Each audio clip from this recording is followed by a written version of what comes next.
Hey, what's up guys? It's Mike from ThatWoodenFlag. I just wanted to give a tutorial on how I made this Irish flag with the AR-15 in the center. It's a 37-inch flag. My CNC's only got a 2-foot by 2-foot cut area. So if you're trying to figure out how to carve carve that size flag on your CNC that's got a smaller cut area, I just wanted to show you how I did this. So first thing that I did was I set up my size here, 19.5 by 37. This way I can have a idea of the actual flag. Now the union that I cut was 14.5 inches wide, right? So what I did was I took my AR-15 that I used on a previous design, if you watched one of my other videos. So I already had the AR-15 SVG file.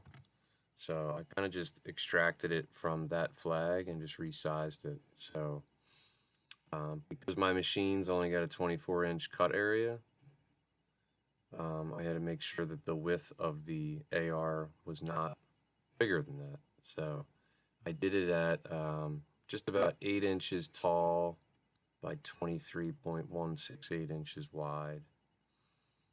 And then what I did was, I know that the union is 14.5 by like 10.5.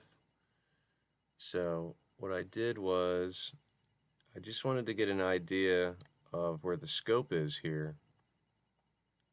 I wanted the stars to kind of fall somewhere around this area. And obviously the union was cut separate.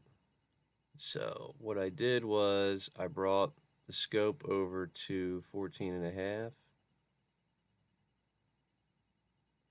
And you've got 6 stripes on the bottom, and if they're 1.5 inches each, you're talking about 9 inches. So I bring that down to right around here, just so I can get an idea, right?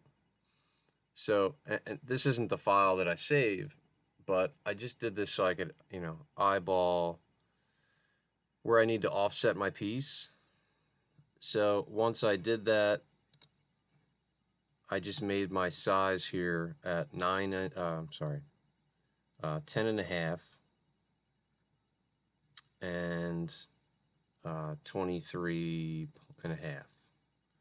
I dropped my AR in there, and I have it zeroing to the bottom left corner. So I have, you can see just before the scope starts, it's almost at 9 inches.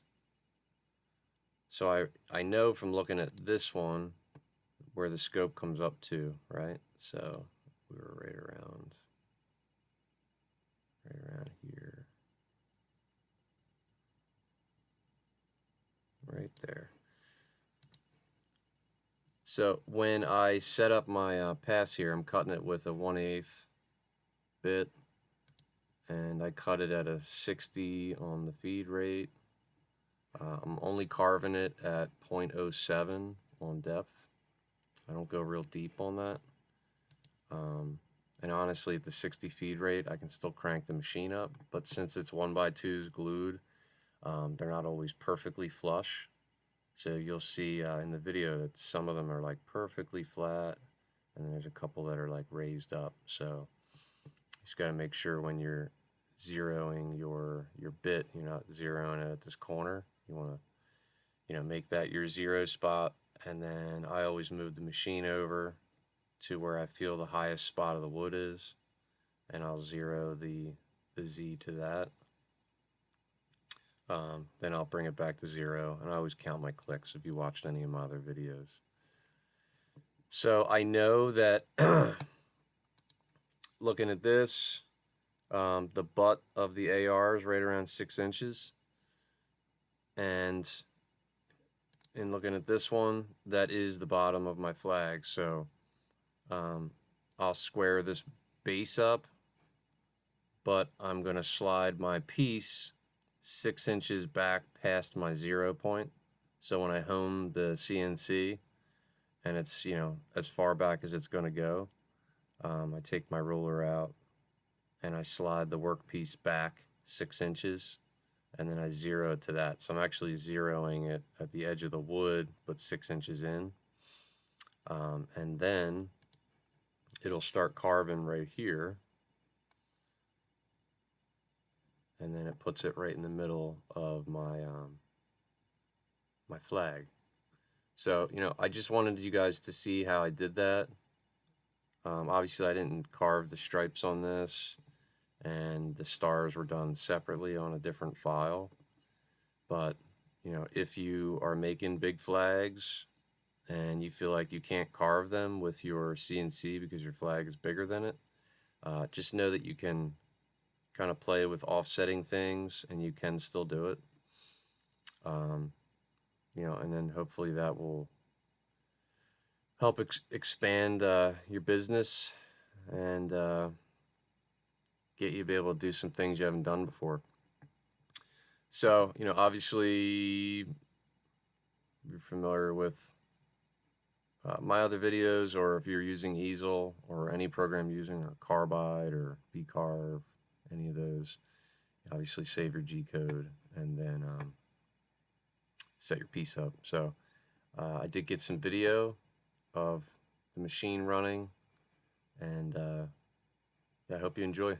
Thanks for watching. Don't forget to subscribe, hit the bell, be notified when I post more stuff. All right, and today's July 16th. If you watch this video when I post it today, I am giving some free stuff away on the 22nd, so make sure you subscribe and you're on the live show. Thanks for watching. Now let's go over to the CNC. So I got an order. Customer wants an AR-15 carved into 37 incher.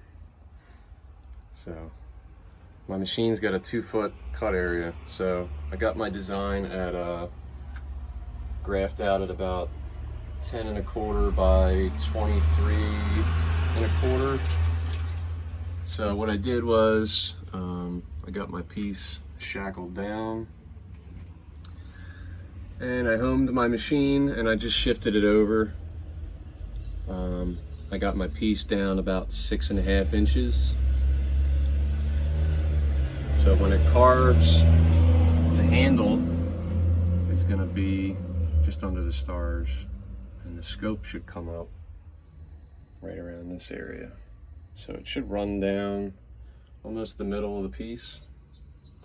Now the piece is pretty flat. I mean, they're 1x2s. So I have my depth set at like 0.07. So when I zero my piece, I'm going to zero it on the highest spot, which is like right around this area. So I'll zero it there, and then I'll bring it back and I'll fire the machine up, and you'll see it running. So just to show you that, you know, if you're doing big flags and you need to carve in there, it can be done. Just got to be very careful when you're putting the piece down and getting your stuff lined up. All right. So what I did actually before I put the AR on the G code was I made my file on Easel to be 19.5 by 37, and I placed the AR because I wanted to see where the handle would sit, and I know that this is about 14 1/4, 14.5-ish, the union. So when I redid my piece, I knew that I needed to come in about 6 inches or so, and it should line up just perfect. All right, so let's fire the machine up and let's see what it does.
Now on to the paint.